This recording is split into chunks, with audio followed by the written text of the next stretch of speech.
देखिए चुनाव आ रहे हैं, एक तरफ तो पूरे प्रदेश के अंदर पंचायत राज के भी निकायों के भी, दूसरा है कि कार्यकर्ता अति उत्साह है, कार्यकर्ता में अति उत्साह है। पूरे प्रदेश के अंदर ये माहौल बन चुका है अभी से ही, जो कि बहुत कम होता है। जनरली सरकार बदलती है तो 1.5-2 साल लगते हैं तब माहौल बनता है। इस बार तो सरकार बनते ही नई सरकार बनी, 3-4 महीने में अच्छी स्थिति बन गई कि ये सरकार तो बिल्कुल नाकारा है, निकम्मी है, कोई काम करने नहीं, करप्शन बहुत भयंकर हो रहा है, बिना पैसे दिए काम होते नहीं, गाँव में भी और जिलों में भी। लोग बहुत दुखी है क्योंकि सब विकास चुके हैं, व्यक्तिगत काम होते हैं जेन्युइन, वो भी नहीं हो रहे लोगों के, तो लोग बहुत दुखी है। तो लोगों की जवान से निकलने लग गया, हल्क की आवाज़ जो कहते हैं ना, वो होने लग गया अभी कि ये सरकार तो कोई काम की नहीं है और कांग्रेस सरकार निश्चिंत है। ये माहौल बन चुका है राजस्थान का। सर, एक दांगाबाज प्रकरण में 6 लोगों को सर की मौत के बाद में क्लीन चिट देते गए 40 लोगों को। वो तो मैं कह चुका हूँ कि भाई कहीं न कहीं कोई कमी रही होगी, पैरवी ढंग से नहीं होगी, तो जो सरकार है वो देखने की बात है। पर उस वक्त जब केस हुआ था तो मुझे याद है कि बहुत संगीन केस था वो, और कुछ 6-7 लोगों की डेथ हो गई, 6 लोगों की डेथ हो गई थी। तो वो तो सब दलित वर्ग के थे।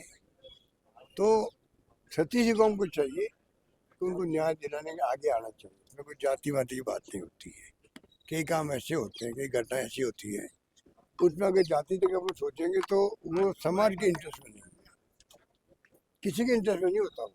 इसलिए मैं उस रूप में देखता हूँ उसको। सर, ओबीसी आयोग की रिपोर्ट को लेकर भी चर्चा है, जाति का जनगणना हुई, ओबीसी आयोग की रिपोर्ट जो सरकार अब रिपोर्ट प्रकाशित तो करे, छिपा के रखी हुई इन्होंने। ये केंद्र सरकार भी यही काम करती है और इनका भी यही काम है। ये कोई रिपोर्टों का लिखते नहीं है, ये इनका तरीका होता है। सर, एक झारखंड में जो है पुलिस का बैठक करने चला, लाठीचार्ज हुआ छात्रों के ऊपर, आंदोलन कर रहे थे। देखिए छत्तीसगढ़ में जो कुछ हो रहा है, राहुल जी ने कहा तो भाई वायलेंस नहीं होना चाहिए, हिंसा नहीं होनी चाहिए। ये तो कांग्रेस का स्पष्ट मत है पहले से ही कि नॉन वायलेंस हो कहीं पे भी, उस ढंग से हम लोग सोचते हैं वही होना चाहिए। सरकार हमारी है वहाँ पर, तब भी हमारा कहना है कि भाई सरकार को चाहिए वो संदेश करे, बातचीत करे और मुद्दा हल करे बैठ करके। ये बात मेरा मानना है। और राहुल जी लगातार शिक्षा की नीति हैं जो राजीव गांधी जी ने बनाई थी, HRD मिनिस्ट्री, मानव संसाधन मंत्रालय, और वो मानव संसाधन मंत्रालय जो है वो इतना इम्पोर्टेंट था कि कोई सोच नहीं सकता। PV नरसिम्हा राव जी बाद में प्राइम मिनिस्टर बने, वो मंत्रालय के मंत्री थे जब मैं खुद मंत्री था केंद्र में था। आप बताइए उस मंत्रालय को सौंप दिया धर्मेंद्र प्रधान जी को, जो RSS कार्यकर्ता थे, तो वो कैसे इस मंत्रालय को संभालते? उनकी रुचि तो अन्य कामों में थी, तो वो संभाल नहीं पाए और ये घटना हुई। अब इश्यू बन गया बच्चों में भी। राहुल गांधी जी सबकी भावनाओं को, लाखों करोड़ों जो नौजवान है देश के, उन सबकी भावनाओं को वो रिप्रेजेंट कर रहे हैं, छात्रों की गूंज के प्रोग्राम चला रहे हैं और बच्चों में एक जागृति पैदा हो, ये अभियान के रूप में चल रहा है। ये स्थिति, ये देश हित में सरकार को बड़ा दिल रखना चाहिए आगे आकर। आप पार्लियामेंट में, मैंने मेरे जीवन में नहीं देखा कि पार्लियामेंट में प्राइम मिनिस्टर भी नहीं आ रहे और गृह मंत्री नहीं आ रहे। कोई जमाना था पार्लियामेंट के अंदर कोई अगर मंत्री लेट हो जाता, क्वेश्चन का जवाब देना उनको आने में देरी हो जाती, मान लो दौड़ के आते फिजिकली। इतनी सैंक्टिटी पार्लियामेंट की होती थी कि बाहर अगर मालूम पड़ गया कि आधा मिनट लेट हो गए, 1 मिनट लेट हो गए, तो दौड़ के आना पड़ता उसको। ऐसा माहौल हमने देखा है क्वेश्चन आवर के अलावा भी। आप बताइए, आने ही नहीं, हाउस में आते हैं, सदन में नहीं आते, ऐसा आपने देखा नहीं। ऐसी ऐसी परंपराएं बन रही राजस्थान में, जिससे चिंता लगती है कि देश की दिशा में जा रहा है।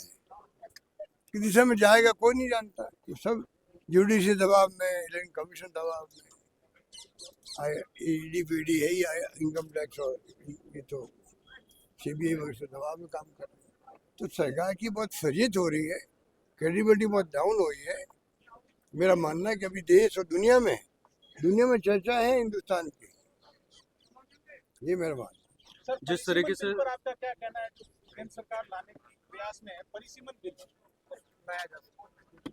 परिसीमन मैंने अभी अंदर भी कहा, मीटिंग में मैंने कहा है, बहुत खतरनाक खेल खेल रहे हैं लोग। आसाम में जो इन्होंने कहा किया है, एक तरफा कर दिया परिसीमन, कोई सोच नहीं सकता ऐसा कर दिया। हारे कैसे कांग्रेस, और वही चाहते पूरे देश के लिए। अगर ये खतरनाक खेल में कामयाब हो जाते हैं तो पता नहीं देश का फ्यूचर भी चाइना की तरह, रशिया की तरह, उत्तर कोरिया की तरह, हजार की वहाँ पे संसदें हैं, 900 की, 1000 की संसदें हैं, और वहाँ डेमोक्रेसी है नहीं। इलेक्शन कमीशन भी नाम का है वहाँ पर। चुनाव एक तरफा होते हैं, एक ही पार्टी के लोग जीतते हैं। तो वो स्थिति बनाना चाहते हैं देश को, वो खतरनाक है। आगाह करना राहुल गांधी जी का काम है, विपक्षी पार्टियों का काम है, ईडी गठबंधन का काम है, हम सबका काम है।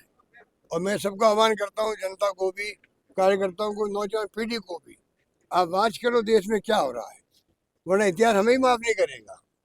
हम आवाज उठा रहे हैं, और अभी जो बच्चों ने जो राहुल गांधी जी जाके बैठ गए वहाँ धरना दे दिया पीएम हाउस के बाहर, इधर वो जो सीजेपी पार्टी थी उन्होंने धरना दिया जंतर मंतर पर।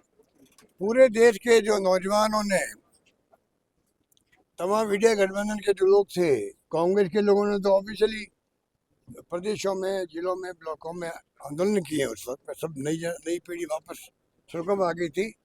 ये जो हुआ है उससे उम्मीद बनती है कि ये आसानी से जमहूरियत को ख़त्म नहीं कर पाएंगे। आशा बंदी है मुझे, मैं मेरे लिए कह रहा हूँ, वरना मैं खुद घबरा रहा था। ये एक दिशा में जा रहे हैं तो आगे क्या होगा। तो ये मुझे लगता है कि अब जो ये नई पीढ़ी जाग उठी है राहुल गांधी के नेतृत्व में, मुझे लगता है उसका फर्क पड़ेगा। जिस तरीके से धर्मेंद्र प्रधान का इस्तीफा हुआ, क्या झारखंड के शिक्षा मंत्री का भी इस्तीफा होगा पेपर लीक के मुद्दे पर? जिस तरीके से छात्र आंदोलन कर रहे हैं, लाठीचार्ज हुआ। मैं तो वाकई तो जगह करने की, कहाँ की बात कर रहा हूँ, झारखंड मैं वहाँ की बात नहीं कर सकता, मुझे पता नहीं।